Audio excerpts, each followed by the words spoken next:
So hey, what's up guys, Box here and welcome back to some more F1 2018 career mode. Now it's been a little while since we've done career mode, been a little bit inconsistent with the F1 career mode series so far. So I've fallen a little bit out of touch with the series, but the plan for this episode, as you probably see by the title and the thumbnail, it is the finale. And you might be wondering, well, we're only on Mexico, we're only on the Mexican Grand Prix. Well, my plan is I'm going to simulate the rest of the season. I've really lost motivation with this season of it. But I do want to continue the F1 career mode, and we are sort of in a, well, we're kind of in a little bit of a battle. So it is a little bit of a shame, but time commitments, and there's been a lot of stuff going outside YouTube for me, so I just want to start afresh in the new season. So we've been doing fairly well, and we should still do fairly well if we simulate the rest of the season, but it just might mean that we might not beat the two Red Bulls there. So I'm really sorry if you're looking forward to a fantastic end to the season, but I'm afraid I've had to make this decision. So let's get into the rest of the season.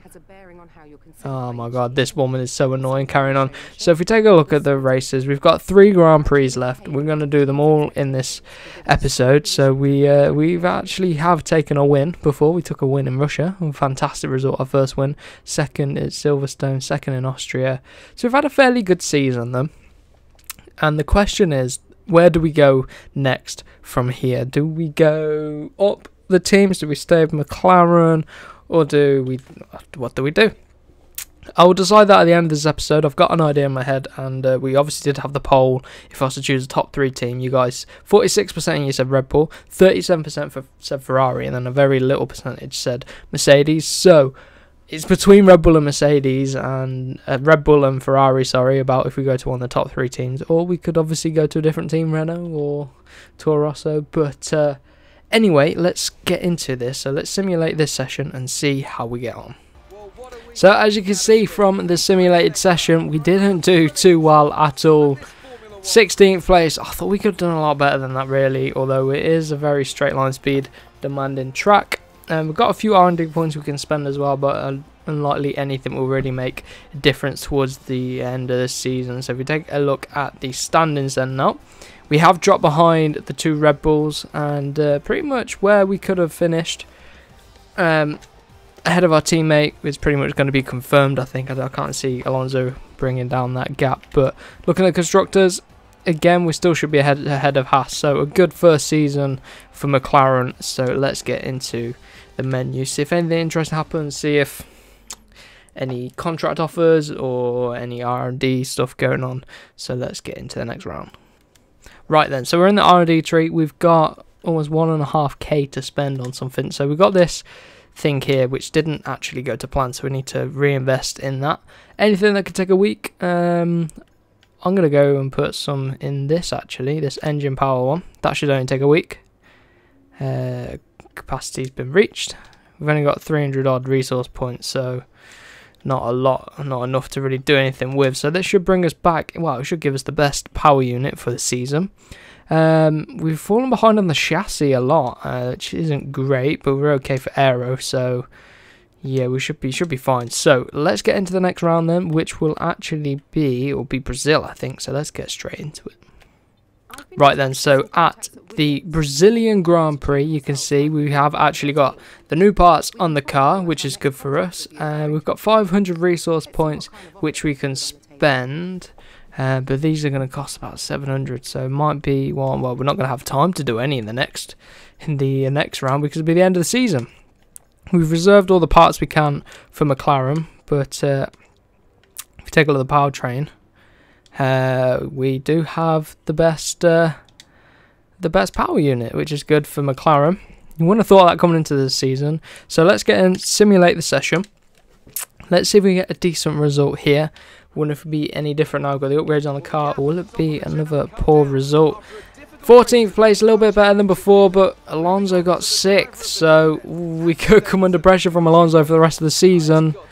The Red Bull's doing pretty well as well. So if you take a look at the standings, you can see still ahead of Fernando Alonso, which is good, and we should still be ahead of Haas. So yeah, that's good for McLaren, good result. So let's get into the actual final race of this season, and then we can get straight into season 2 of this career mode. Right, so we've got enough resource points to put in a bit more development into the aero, and it'll be the final development for McLaren for the end of the season. So we put on this, it's some rear downforce, and it's going to impact on the halo, which is good. So let's get straight into the race then. Right, so in here you can see we've had the new parts been put on the car, and it is this, if you take a look, it is this rear downforce halo part. And we're at the season finale, so ending the season then. You can see, if we just take a look, we are at progress history. We made some really good gains over the last second half of the season. Well, all throughout we've made very good steady gains, which is good. And so far Red Bull have now taken over at the top in terms of the team at the top, in terms of performance. If we take a look, yeah, they are at the top only fractionally. So where are their gains coming in? Well, not really the power unit. Red Bull, where are they? Aston Martin, Red Bull. They're in the middle for the power unit. They're on top for aero, which is expected. McLaren could be on top as well if we got some more resource points. And they're on top for the floor. So that is where they've made all their gains, and we're about to get into the end of the season. So we'll be simulating this race if we get in and do that now, and then we'll be trying to negotiate a contract for next season. Will it be McLaren? Will it be Ferrari? Will it be Red Bull? Will it be Mercedes? Who will it be? Well, based on our result today, it won't be very good. But I don't think our season performance should be okay. So you can see Daniel Ricciardo took the win. Red Bull are looking strong going into the next season. Mercedes as well, looking strong. But crucially, Ferrari, where are they? They've dropped off performance. Take a look at the standings. So Ferrari did actually win the Drivers' Championship with Sebastian Vettel, and then Mercedes finished with Hamilton, Bottas, then Kimi, and then the two Red Bulls, and then myself and Fernando Alonso. Take a look at the constructors.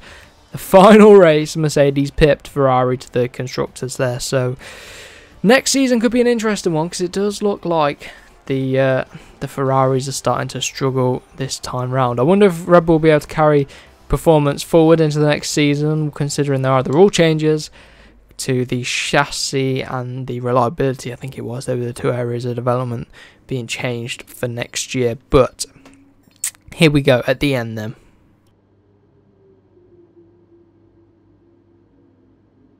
I think seeing as it's the end of the season, now is a good time to talk about your less than ideal record this year. My job is to negotiate on your behalf, but you're not giving me much to work with here. Plus, this isn't exactly doing my career any good. So I need you to shape up, for both our sakes. Right, so from that little clip you could see she was slightly pissed off, and I can't see why she was pissed off. I really can't see why. I thought we did okay, you know. We beat Fernando in the thingy. The constructors and the drivers' championship. So yeah, so our reputation with the team is not great, and that's partly down to this this different well, simulating the season has sort of ruined it towards the end. But we should be okay. I'm going to go in, I'm going to negotiate with a different team. So we've got all these teams to try and negotiate with. Who are we going to go for? The actual move won't take place until the following race weekend.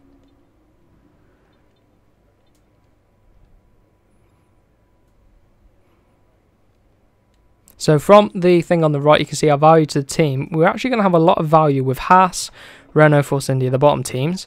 McLaren, we don't have any value with, really, even though we got them. It was because of us, really. We got them a really good position. But Ferrari's looking good. I know more people wanted Red Bull, but Ferrari's looking good for value, and it could be a bit of a challenge to sort of defend the Drivers' Championship. So let's see if we can change team to Ferrari. So our value is all the way over there. So we're going to have to go in as second driver. Expected race position. So that's the current one. So if we go for a second driver, 6th place qualifying, at least that. So what can we do? We want to do simultaneous development. 1 to 2 upgrades per department would do. Upgrade speed, pit efficiency, race bonus 25%. That should be okay.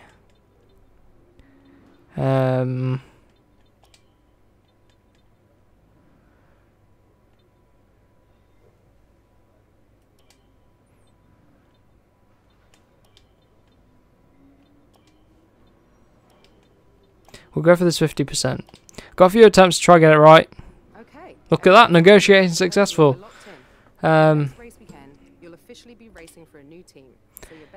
Probably could have pushed for equal status, but it might have pushed us over the edge. It's something we can try and renegotiate through the season. So, you know, I'm happy with that. We're going to be joining Ferrari, where hopefully we'll be able to take a championship win. Whether it be constructors or drivers, we want to try and get some trophy wear in our locker for the next season. So, I hope you guys enjoy this episode and the season finale, the McLaren career. I'm apologising for the unideal situation of having to simulate the rest of the season, but, you know, it was fun this season. I'm really looking forward to the next season with Ferrari. Hopefully be a bit more consistent with that. So there'll probably be about maybe a week's break from the career mode until we hit things off with Ferrari. But I'll try to get one out sooner. But let's take a look actually, before we wrap it up, at our stats for the season. So, you can see he didn't win any championships. 151 total points, 1 race win, 3 podiums, and 1 pole position. So, not bad for a rookie season with McLaren as well. It was really good. Average finish was 7th. Average grid starting position was 11th. Fastest laps, 0. 373 laps driven. 1,364 miles and 1 team join. That's all about to change next season. Taking a look at the trophies there, you can see doing really well until the end of the season where we didn't get any, but that's because we simulated. And taking a look here at the big grid of things. So, there we have it. I hope you did enjoy this episode. If you did, remember to smash that like button, share it around with your friends, and do subscribe for more. And do stay tuned for the Ferrari career mode, which is soon to come.